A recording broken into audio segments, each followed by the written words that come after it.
Alright guys, here's a video on 2012.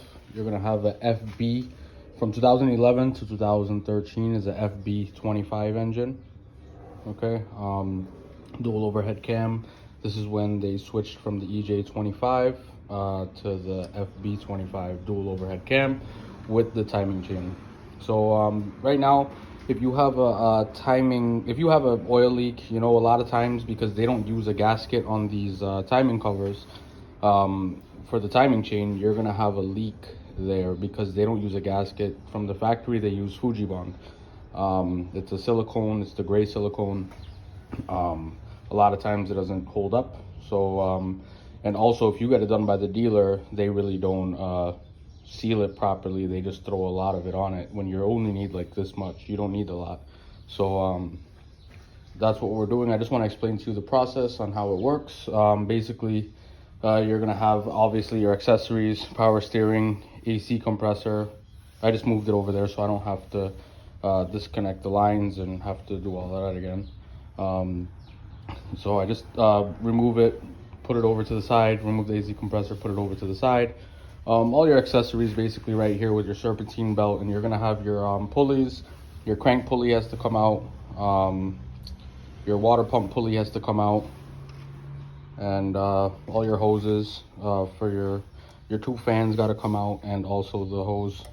You have to remove that and get all your coolant out. Just basically over here. It's not. This part is quick. The hardest part is really getting out the gunk from the old sealant on the old gasket.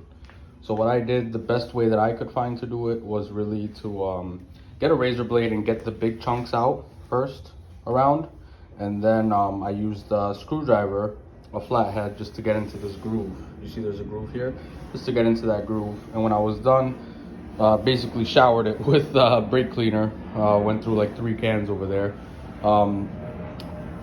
drenched it in that, got it clean, used a wire brush. A wire brush will clean it up as good as possible so that sealant can stick to it. And that's as good as it's getting right now.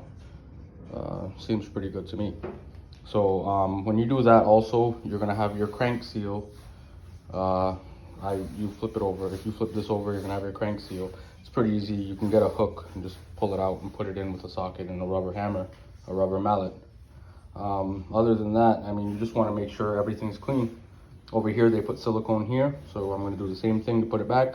Silicone over here, and here's where your O-rings go. You're going to need new O-rings there, but you don't stick it on the cover, you stick it in the engine. So what I did also to not get crud up in this timing chain, I took saran wrap. Saran wrap works really good. I mean, it sticks. If you have some oil residue on there, it'll just stick right to it.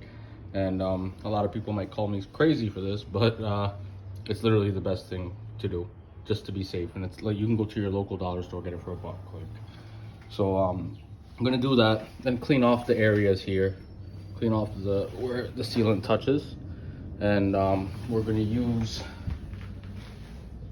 if I could find it. We're gonna use this here. This is the Fuji Bond. Like, don't go with anything else. Don't cheap out. Just get you a tube of this. It's gonna be worth it. This is what the dealers use. It's 3 Bond 1215. Okay. This is what they use. And yeah, that's pretty much it. I mean, just your air box has to come out. Your 2 fans right here. Cooler reservoir. That right there. Anything else I'm forgetting? I don't think so. So your battery got to come out, obviously.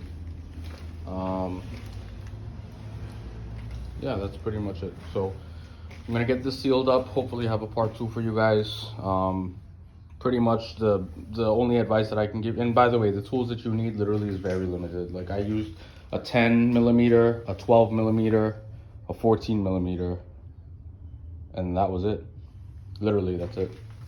Here are your timing bolts. I'm gonna take a wire brush, go through all of these because there's a lot of silicone left on it. They're just disgusting. It's just while they're out, you might as well do it. It's all the old silicone over there. So I'm just gonna take that apart. That should be it. And here's your new O-rings. numbers. These right here, I don't know. These are the small O-rings. There's your oil filler or your oil dipstick seal. Yeah, that's pretty much it. Can't find anything else to tell you guys, but I'm just saying that the saran wrap is the best, and the to not get things in there, and also use a wire brush. A wire brush will clean this up. Don't go crazy on it, but just, you know, use your razor blade first to get the big ones out. Then after that, use your flathead just to get into these grooves, and then use a wire brush to finish it all off. Get some brake cleaner, get some compressed air, whatever you got to do, and clean it up and make sure there's nothing in there. All right, thanks for watching.